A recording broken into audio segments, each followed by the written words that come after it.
Welcome to the Shiva institute of advance mobile laptop LCD LED repairing. आज की class में हम देखेंगे डीएसओ के बारे में। और ये जो क्लास है बेसिक क्लास है। इसके बाद डीएसओ की 3 से 4 वीडियो और अपलोड होंगी जिसके अंदर आपको बेसिक टू एडवांस बताया जाएगा डीएसओ के बारे में। और ये हमारे लिए बहुत इंपॉर्टेंट है लैपटॉप रिपेयरिंग या जितनी भी इलेक्ट्रॉनिक डिवाइस है उनको रिपेयर करने के लिए, क्योंकि जितनी भी हमारी आज की डेट में इलेक्ट्रॉनिक डिवाइस आ रही है उनके अंदर सीपीयू लगा हुआ है, क्रिस्टल लगा हुआ है, डेटा सेक्शन होता है, तो उनको ट्रेस करने के लिए हमें डीएसओ की आवश्यकता होती है। तो आप वीडियो को बहुत ध्यान से देखिए, इसके सभी ऑप्शनों के बारे में मैं आपको सारी वीडियो में बताऊंगा। तो ये जो आज की क्लास है बेसिक क्लास है। तो जैसे कि आप देख रहे हैं हमारे पास यहाँ पे 2 डीएसओ रखे हुए हैं और एक जो डीएसओ है मेरे पास 50 मेगाहर्ट्ज का है और एक जो डीएसओ है वो 100 मेगाहर्ट्ज का है। तो आइए दोस्तों मैं आपको इनको करीब से दिखाता हूँ और इनके जितने भी ऑप्शन है उनको कैसे यूज करना है और लैपटॉप मदरबोर्ड में इनको हमने कैसे चेक करना है उसके बारे में मैं आपको। तो जैसे कि आप देख रहे हैं यहाँ पे जो डीएसओ है वो यूनिट कंपनी का है और आप यहाँ आके laptop repairing, printer repairing, mobile repairing और भी बहुत सारी इलेक्ट्रॉनिक डिवाइस को चिप लेवल पे रिपेयरिंग करना सीख सकते हैं। हम आपको यहाँ पे ऑनलाइन और ऑफलाइन कोर्स के माध्यम से complete basic to advance knowledge देंगे और ये इन्फॉर्मेशन आपकी प्रैक्टिकल और थ्योरी दोनों होंगी।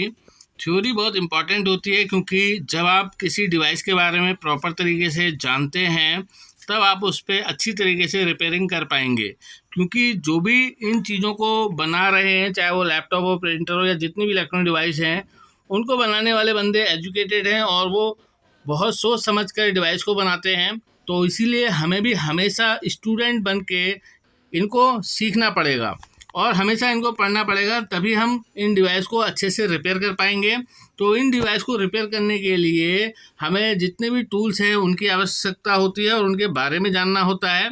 तो उसमें से एक ये डीएसओ है और डीएसओ की यहाँ पे आप देख रहे हैं कंप्लीट इन्फॉर्मेशन दी गई है और यहाँ पे हर बटन के बारे में बताया गया है कि कौन से बटन से क्या होता है, किससे हम वोल्टेज मेजर करते हैं, किससे हम फ्रिक्वेंसी को मेजर करते हैं, चैनल 1 को कैसे यूज़ करते हैं और चैनल 2 को कैसे यूज़ करते हैं। तो आप यहाँ आके हमसे जुड़ सकते हैं, चाहे तो आप ऑनलाइन क्लास ले सकते हैं हमसे और उसके अंदर हम आपको ये कंप्लीट इन्फॉर्मेशन देंगे कि लैपटॉप में जितनी भी प्रॉब्लम आती है उनको हमने कैसे रिपेयर करना है। तो आप मुझे व्हाट्सअप कर सकते हैं, मैं आपको कंप्लीट इन्फॉर्मेशन दूंगा। हमने इसको और अच्छे से देखना है तो आप देखेंगे यहाँ पे एक बटन है मेजरमेंट का, तो आप देखेंगे इसको मैं दबाता हूँ मेजर को। तो जब मैंने इसको मेजर क्लिक किया तो आप देखेंगे F2 दबाऊंगा चैनल 1 के लिए और यहाँ पे एक पैरामीटर का ऑप्शन आ रहा है। तो जब मैं इसको सेलेक्ट करता हूँ तो आप देखेंगे यहाँ पे मैं एक बार इसको ऑटो कर लेता हूँ। देखेंगे ऑटो होने के बाद मेजर को दबाता हूँ F2 यानी कि चैनल 1 के लिए और यहाँ पे पैरामीटर आ रहा है। पैरामीटर को कनेक्ट करने के बाद आप देखेंगे इस तरीके से मुझे डिजिटल फॉर्मेट मिलेगा। तो सबसे पहले आप देखेंगे जो फ्रीक्वेंसी है वो 1 किलोहर्ट्ज़ की है और जो इसका पीरियड है वो देखेंगे 1 मिली सेकेंड में है और जो आप देखेंगे जो इसका राइज टाइम है वो 20 माइक्रो सेकेंड में है और जो फैल है वो भी 20 माइक्रो सेकेंड में है। इसके बाद आप देखेंगे जो हम देखते हैं ड्यूटी साइकिल, देखेंगे पॉजिटिव ड्यूटी 50% और नेगेटिव ड्यूटी 50% में दिखा रहा है। तो मैं आपको और अपने लैपटॉप मदरबोर्ड में दिखाता हूँ कि इसकी फ्रीक्वेंसी को कैसे चेक करते हैं। देखेंगे यहाँ से मैं लैपटॉप में कनेक्ट कर लेता हूँ और 3-5 की जो कॉइल है यहाँ पे मैं आपको फ्रीक्वेंसी को एनालॉग और डिजिटल दोनों मोड में चेक करके दिखाऊंगा। तो देखिए सबसे पहले मैं 19 वोल्ट कनेक्ट कर देता हूँ अपने लैपटॉप मदरबोर्ड में और जैसे कि आपको पता है ये 3-5 की कॉइल है। अगर मैं इसके इनपुट में चेक करता हूँ जहाँ पे मेरा मेन मॉसफेट और सपोर्टिंग मॉसफेट लगा होता है, देखेंगे ये मेरी पावर आईसी है, जो मेन पावर आईसी है जिसको हम 3.3 वोल्ट और 5 वोल्ट आईसी कहते हैं। ये एक main MOSFET, supporting MOSFET, main MOSFET, supporting MOSFET. और आपको पता है हमारी जो ये आईसी है ड्यूल चैनल है, जो एक तरफ 3 वोल्ट और एक 5 वोल्ट बना रही है। यहाँ पे उसकी आउटपुट कॉइलें लगी हैं, आउटपुट कैपेसिटर लगे हैं। तो ये मेरा इनपुट का सेक्शन है। देखिए जब मैं यहाँ पे लगाता हूँ तो देखिए मैं आपको उसको एनालॉग में दिखाता हूँ। इसका मेजरमेंट इस समय बंद कर लेता हूँ, मैं ऑटो कर लेता हूँ इसको और जो मेरा ये था इसको मैं बंद कर लेता हूँ।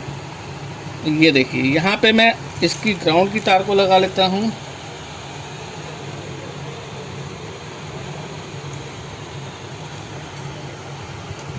देखिए मैं ऑटो सेलेक्ट कर लिया है। देखेंगे ये मेरी जो है एक फ्रीक्वेंसी जनरेट हो गई है यहाँ पे और यहाँ पे अगर मैं दूसरी कॉइल पे चेक करूँ तो देखेंगे इस तरीके से बन रहा है। इसका मैं जो है थोड़ा सा सेट कर लेता हूँ फ्रिक्वेंसी को। देखेंगे यहाँ पे ये देखेंगे 10 20 मिली सेकेंड, देखेंगे 50 मिली सेकेंड।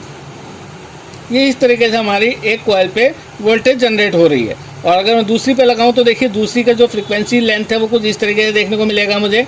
मैं इसको थोड़ा सा एडजस्ट कर लेता हूं ऑटो करके। देखिए ये इस तरीके से मुझे फ्रिक्वेंसी देखने को मिलेगी। अगर मान लीजिए मुझे इसकी वोल्टेज चेक करनी है तो कॉइल के आउटपुट में रखूँगा तो आप देखेंगे 5 वोल्ट पर डिवीज़न है, उसका मतलब 3.3 वोल्ट की लाइन है। और अगर इसको चेक करता हूँ दूसरी कॉइल को तो देखेंगे 5 वोल्ट की लाइन है, यानी कि 5 वोल्ट की कॉइल है। कॉइल के यानी कि 5 वोल्ट की कॉइल की स्विचिंग देखूंगा तो वो कुछ इस तरीके से मुझे देखने को मिलेगी। और अगर इसको मैं मेज़र करके यहाँ पे देखूँ तो आप देखेंगे यहाँ पे मेरे को जो ड्यूटी साइकिल देखने को मिल रही है 70.4% और प्लस में, और माइनस में देखूँ ड्यूटी साइकिल तो 82.6% में देखने को मिल रही है।